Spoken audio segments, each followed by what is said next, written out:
Gloria a Dios. De esta misma manera, tomen su lugar, hermanos. Le vamos a dar lugar a nuestro pastor de la meditación de este día.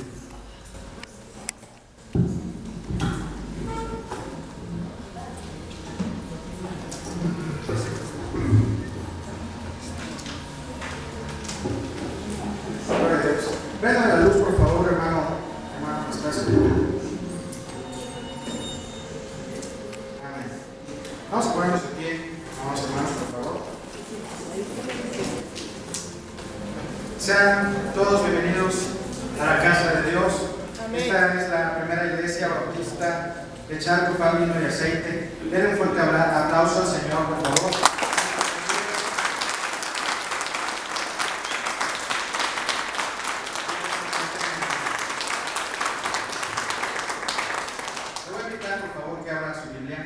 En el Evangelio de Mateo capítulo 5 vamos a estar estudiando el versículo 33 al versículo número 37. El Evangelio de Mateo capítulo 5 versículos del 33 al versículo 37. Cuando tengan, díganme un fuerte amén, por favor. Amén. Amén. El Evangelio de Mateo capítulo 5 versículos del 33 al 37. Vamos a leerlos alternadamente. Son poquitos. Primero el versículo 33, ustedes el 34 y nos reunimos en el versículo 37. Amén. Amén. La palabra de Dios dice: además habéis oído que fue dicho a los antiguos: no perjurarás, sino cumplirás al Señor tus juramentos. Pero yo os digo, no juréis de ninguna manera, ni por el cielo, ni por la tierra, porque es el estrado de sus pies, ni por Jerusalén, porque es la ciudad del gran rey. ni por tu cabeza jurarás, porque no puedes hacer blanco o negro con un solo cabello. ¿Todos juntos? Pero sea hablar sí, no, porque lo que es más de eso, del mal no se conoce. Amén. Se lo voy a leer, hermano, en la nueva traducción viviente. La palabra de Dios dice: también han oído que a nuestros antepasados se les dijo: no rompas los juramentos, debes cumplir con los juramentos que le haces al Señor. Pero yo digo, no hagas juramentos, no digas por el cielo, porque el cielo es trono de Dios, y no digas por la tierra, porque la tierra es donde descansan sus pies. Tampoco digas por Jerusalén, porque Jerusalén es la ciudad del gran rey. Ni siquiera digas por mi cabeza, porque no puedes hacer que ninguno de tus cabellos se vuelva blanco o negro. Simplemente di sí, lo haré, o no, no lo haré. Cualquier otra cosa proviene del maligno. Inclinemos nuestro rostro, hermanos, oremos. Señor, en esta hora te damos gracias, Señor. Gracias por tu palabra, Señor. Y te ruego, Padre, que tú, Señor, nos hables en esta hora, Padre eterno. Te ruego, Señor, que seamos edificados por medio de ella, y te damos gracias, Señor, porque tú, Señor, nos guías diariamente en este caminar, Señor. Muchas gracias. Nos depositamos en tus manos, en el nombre que es sobre todo nombre, en el nombre de tu Hijo amado Jesucristo. Amén. Amén. Vamos a sentarnos, hermanos.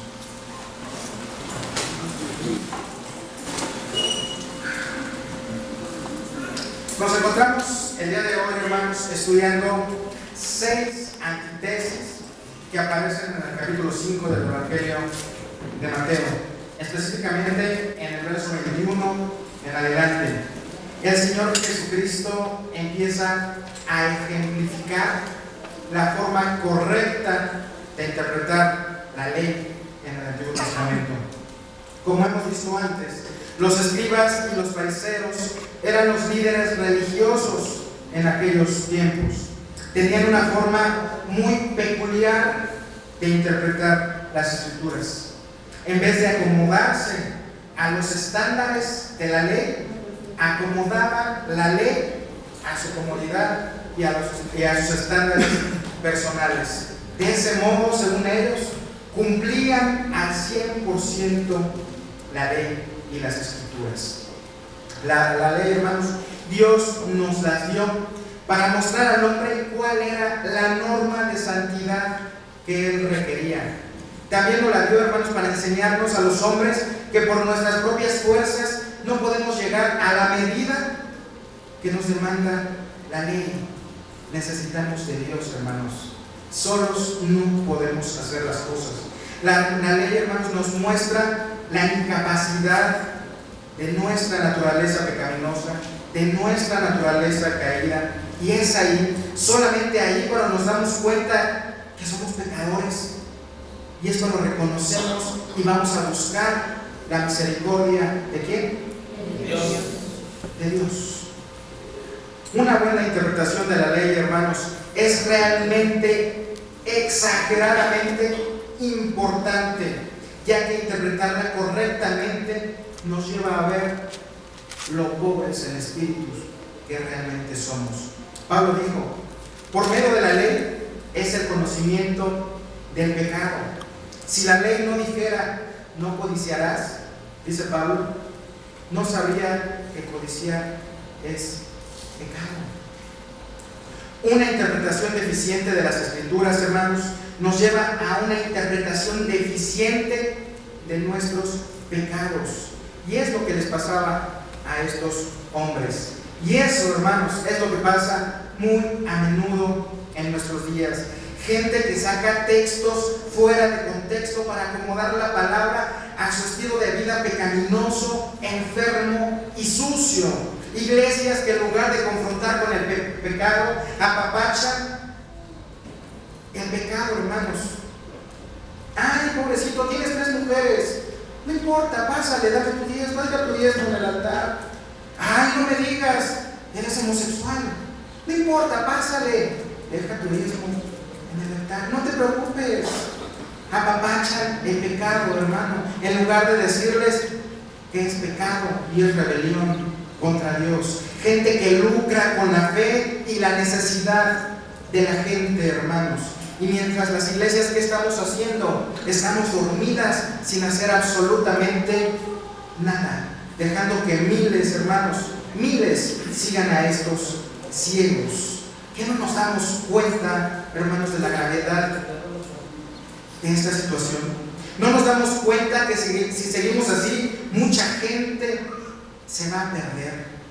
Ellos necesitan escuchar que hay alguien que les ama, alguien que dio su vida por ellos en esa cruz, alguien que perdone sus pecados, pero también ellos necesitan llegar al arrepentimiento. Este fue el inicio del ministerio de Jesús. Este fue el inicio del ministerio de Juan. Arrepiéntanse. Eso es lo primero que tenemos que hacer, arrepentirnos. Esto, hermanos, esto no es un juego, no es un juego. Los escribas y los fariseos, en vez de que fueran confrontados con su pecado y orillarlos a pedir misericordia de parte de Dios, su interpretación de la ley los hacía soberbios, los hacía altivos, los hacía prepotentes. Y me imagino en las magnas iglesias del día de hoy saliendo con sus cuadros, diáconos, ¿verdad? Para que la gente no los pueda tocar, ¿sí? Ya estoy seguro que no. Como habían rebajado tajantemente el alcance de la ley, ellos se sentían justificados a causa de sus obras, como si estuvieran obedeciendo a la perfección la ley, algo que es humanamente prácticamente imposible. Esta declaración hecha por Jesús, hermanos, revirtiendo todo lo que ellos habían interpretado erróneamente, tuvo que haber sido chocante y muy molesta para el pueblo en ese momento. Los fariseos y los escribas eran considerados como los líderes en extrema santidad, los máximos referentes en cuanto a la piedad. Y fíjense, hermano, estaba leyendo en la semana que en ese tiempo había un refrán muy popular del pueblo que decía: si 2 hombres han de entrar al cielo, uno sería escriba y otro fariseo. Fíjense nada más la cantidad, los versos que tenían en ese momento. Y es allí cuando llega el Señor Jesús y le dice al pueblo que si su justicia no es mayor a la de ellos, no entrarán en el reino de los cielos. Esta declaración, hermanos, es muy contundente. Es como si usted llevara a su niño a una escuela de canto, ¿verdad? ¿Cuántos han llevado a sus niños a escuelas de canto? O que les guste cantar a sus niños, que te vas a ir a una escuela. Pero que en esa escuela le digan, si tú no cantas mejor que Pavarotti, no entras. O lleva a su niño al club de fútbol, pero que como requisito sea que juegue mucho mejor que Maradona, si no entra. ¿Sí? ¿Cómo se han sentido los fariseos al escuchar estas palabras del Señor, al confrontarlos con la misma palabra y mostrarles el error que estaban cometiendo en sus propias caras? A partir del verso número 21, el Señor, aún en el Sermón del Monte, les dije que iban a hacer muchos sermones del Sermón del Monte, seguimos arriba del monte ahorita, les muestra el grave error de sus interpretaciones y lo hace a través de 6 antítesis, a través de 6 ejemplos específicos contenidos en la ley. El día de hoy hablaremos de la cuarta antítesis, o el cuarto ejemplo. Ya en sermones pasados hemos visto las otras 3, ¿ustedes se acordarán? ¿Amén? Cuando leemos este texto, en su contexto, obviamente, hay algo que debe llamarnos exageradamente la atención. Las 3 antítesis que Jesucristo usaba anteriormente tratan de asuntos muy, pero muy importantes, como son el homicidio, versículo 21 y versículo 26, el adulterio, versículo 27 y versículo 30, el divorcio, versículo 31 y 32, son cosas muy importantes y de cuidado. Y ahora llegamos al verso 33 y 37 y vemos que el Señor comienza a hablar de los juramentos y del uso apropiado de nuestras palabras en nuestras conversaciones. Y la pregunta ¿es este tema igual de importante que los 3 pasados los cuales abordó el Señor Jesús? ¿Es este tema igual de importante que los otros 3 que abordó el Señor Jesús? El tema que hoy estaremos hablando, hermanos, por supuesto que es importante, porque el Señor Jesús nunca desperdició su tiempo enseñando cosas sin sentido. Si el tema de los juramentos ocupa un lugar en las enseñanzas de Cristo, y más aún en el Sermón del Monte, es porque requiere de suma importancia que nosotros lo entendamos, lo comprendamos y lo apliquemos. Todo, hermano, todo lo que tiene que ver con nuestro hablar es importante. ¿Por qué? Porque la boca, hermano, revela lo que hay en ¿dónde? En nuestro corazón. De la abundancia del corazón habla la boca. Es decir, hermano, nuestras palabras evidencian nuestra condición espiritual. ¿Cómo habla usted, hermano? ¿Cómo ha hablado en esta semana en su trabajo, con sus amigos, con su familia? Así como usted haya hablado, es la condición espiritual que usted tiene. ¿Por qué? Sale de su corazón. Sale de su corazón. Mateo 12, 34, 37 dice, ustedes gusta anotar, anoten por favor los versículos que vamos a estar compartiendo. Mateo 12, 34, 37 dice: generación de víboras, ¿cómo podéis hablar lo bueno siendo malos? Porque de la abundancia del corazón habla la boca. El hombre bueno del buen tesoro del corazón saca buenas cosas, y el hombre malo del mal tesoro saca malas cosas. Mas yo os digo que de toda palabra ociosa que hablen los hombres, de ella darán cuenta en el día del juicio. Porque por tus palabras, escuchen, porque por tus palabras serás, ¿qué cosa?